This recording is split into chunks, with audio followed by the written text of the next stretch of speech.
ఒక ఇంట్లో 5గురు ఉంటారు. తల్లి, తండ్రి, ఒక ముసలాయన, ఒక ఎదిగిన పిల్ల, ఒక పసిపిల్ల. ఈ 5గురిలో తల్లి, తండ్రి కష్టపడి పని చేస్తారు. తండ్రి బయటికి వెళ్ళి సంపాదిస్తాడు. తల్లి ఇంట్లో పనులన్నీ చేస్తుంది అనుకుందాం. అంతకంటే తక్కువ పని చేసేది ముసలితనం. కొంచెం ఎదిగిన పిల్ల పసిపిల్లని ఎత్తుకొని ఆడిస్తూ ఉండదు. అంతకంటే పని ఏం చేయదు. పసిపిల్ల ఏమీ పని చేయదు. అంటే ఇంట్లో ఉన్న 5గురు ప్రతి ఒక్కరూ శక్తి కొలది పని చేస్తున్నారు. అందరికంటే ఎక్కువ తండ్రి, తర్వాత తల్లి, తర్వాత ముసలి వ్యక్తి, తర్వాత ఎడపిల్ల, ఆ తర్వాత పసిపిల్ల. పసిపిల్ల ఏం చేయదు. వనరులు వినియోగం దగ్గరికి వచ్చాక తయారైన తిండి మొట్టమొదటి పసిబిడ్డకి పెడతారు, తర్వాత కొంచెం ఎదిగిన పిల్లకి పెడతారు, తర్వాత ముసలుడికి పెడతారు, ఆ తర్వాత భర్తకి పెడుతుంది, చివరి భార్య తింటుంది. ఎందుకు ఈ వరుస ఉంది? పసిబిడ్డకి పెట్టకపోతే చచ్చిపోతుంది, మానవ జాతి అంతరించిపోతుంది. తర్వాత అవసరమైనది ఎదిగిన పిల్ల. ముసలాళ్ళకి పెట్టకపోతే అంతరించిపోతే పాత తరం యొక్క అనుభవాలు మనకు ఉపయోగపడవు. తర్వాత భర్త కిందకి పెట్టాలా? రేపు బయటికి వెళ్ళి మళ్ళీ సంపాదించుకొని రావాలి.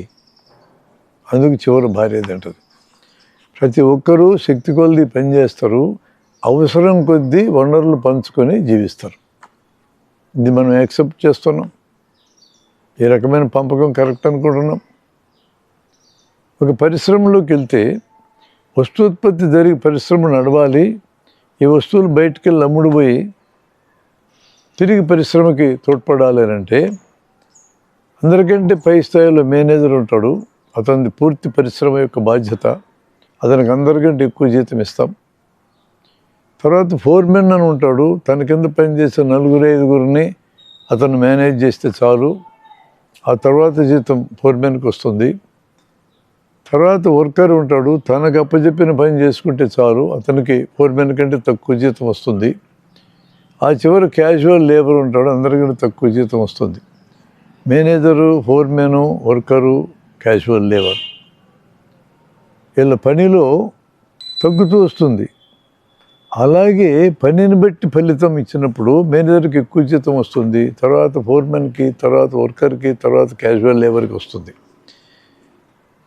ఇక్కడున్న ఉత్పత్తి అయ్యే పద్ధతి శక్తి కొలది పనిని బట్టి ఫలితం. ఈ రకమైన పంపకాన్ని కూడా మనం అంగీకరిస్తున్నాం. ఇప్పుడు ఫ్యాక్టరీలో ఉండే పంపకాన్ని ఇంట్లో ఉండే పంపకాన్ని ఫ్యాక్టరీలోకి తీసుకురండి, ఏమైందో చూద్దాం. ఇంట్లో ఉండే పంపకం అవసరాన్ని బట్టి పంపకం చేసాం.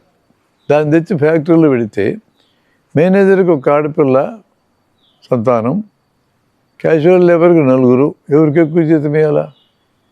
క్యాజువల్ లేబర్కి ఎక్కువ ఇవ్వాలి, మేనేజర్కి తక్కువ ఇవ్వాలి. నడవదు వ్యవస్థ. ఇదే రకమైన ఫ్యాక్టరీలో ఉండే పంపకాన్ని ఇంట్లోకి తీసుకురండి. ఇప్పుడు ఏమైందో చూద్దాం. ఎక్కువ పని చేస్తే ఎక్కువ పెట్టాలా, తక్కువ పని చేస్తే తక్కువ పెట్టాలా? పని చేయకపోతే ఏం పెట్టకూడదు. ఎక్కువ పని చేసేది భర్త, ముందు ఆయన తినేయాలా, తర్వాత తల్లి పని చేస్తుంది, నెక్స్ట్ టైం తినేయాలా. ఆ మిగిలిన దాంట్లో కొంచెం ముసలోడికి, కొంత ఎడపిల్లకి పెట్టాలా, ఎదిగిన పిల్లకి పెట్టాలా. పసిబిడ్డకి ఏం పెట్టకూడదు, ఏం పని చేయటంలో. అది శక్తి కొలది పని, అవసరం కొద్ది పంపకం ఇంట్లో కరెక్ట్. శక్తి కొలది పనిని బట్టి ఫలితం ఫ్యాక్టరీలో కరెక్ట్. అక్కడ ఉండే పంపకం ఇక్కడికి, ఇక్కడ ఉండే పంపకం అక్కడికి పోకూడదు. పోతే వ్యవస్థ నడవదు, సమాజం నడవదు. ఈ 2 పంపకాలు మానవ జాతి అంగీకరించింది. కానీ మరో పంపకం ఉంది. తక్కువ పని చేసి ఎక్కువ తీసుకోవడం, ఎక్కువ పని చేసిన తక్కువ అందడం, అది అన్యాయం. తక్కువ పని చేసి ఎక్కువ తీసుకోవడం కూడా అన్యాయమే. అసలు పని చేయకుండా మొత్తం దిగమింగే బ్యాచి, పూర్తిగా అన్యాయం ఇది. అటువంటివి కూడా ఉన్నాయి. ఈ సమాజానికి బరువు చేటు పంపకాలు ఇవి. ఒక వస్తువును తయారు చేసే వ్యక్తి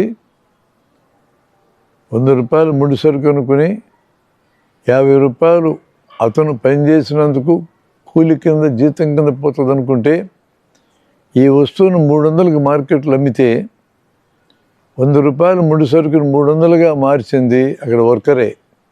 కానీ వర్కర్కి జీతం పేరుతో 50 రూపాయలు ముట్టినాయి. మిగతా 150 మిగులు. ఈ మిగులు ఎవరిది? ఈ మిగులు నాది అంటున్నాడు ఫ్యాక్టరీ పెట్టినాయన. మొత్తం నీదని అనుకుంటే మరి ఈ సమాజంలోనే ముసలోళ్ళు, కుంటోళ్ళు, గుడ్డోళ్ళు ఎట్లా బతకాలా? ప్రజలందరికీ సమిష్టి ప్రయోజనం లేని ఆరోగ్యానికి ఎక్కడి నుంచి ఇవ్వాలా? పిల్లలందరూ చదువుల కోసం ఎక్కడి నుంచి ఇవ్వాలా? కాబట్టి 150లోంచి కొంత అమౌంట్ పక్కకి వెళ్ళాల్సిందే, సమాజం మొత్తానికి చేరాల్సిందే. 50 రూపాయల జీతం కూలోడికి చాలకపోతే ఎంత చాలుతుందని పెంచాల్సిందే. మొత్తం నాదే అని మింగడానికి వీల్లేదు యజమాని. ఈరోజు యజమాని అడ్డగోలుగా మింగుతున్న దాన్ని తగ్గించుకోవాలి, సమాజం కోసం ఎక్కువ ఇవ్వాలి. మొత్తం ఉత్పత్తికి మూల కారణమైన కార్మికుడికి ఈరోజు ఇచ్చే జీతం చాలకపోతే పెంచాలి. ఈ రకమైన శ్రమ యొక్క రీడివిజన్ జరిగితేనే సమాజం బతుకుతుంది, లేకపోతే బతకదు. అందుకని మన కళ్ళెదురుగున్న పంపకాలు 2 పంపకాలను అంగీకరించాం, మరో పంపకాన్ని మానవ జాతి అంగీకరించడానికి వీల్లేదు. ఆ పంపకము రీడివిజన్ జరగాల్సిన అవసరం ఉంది.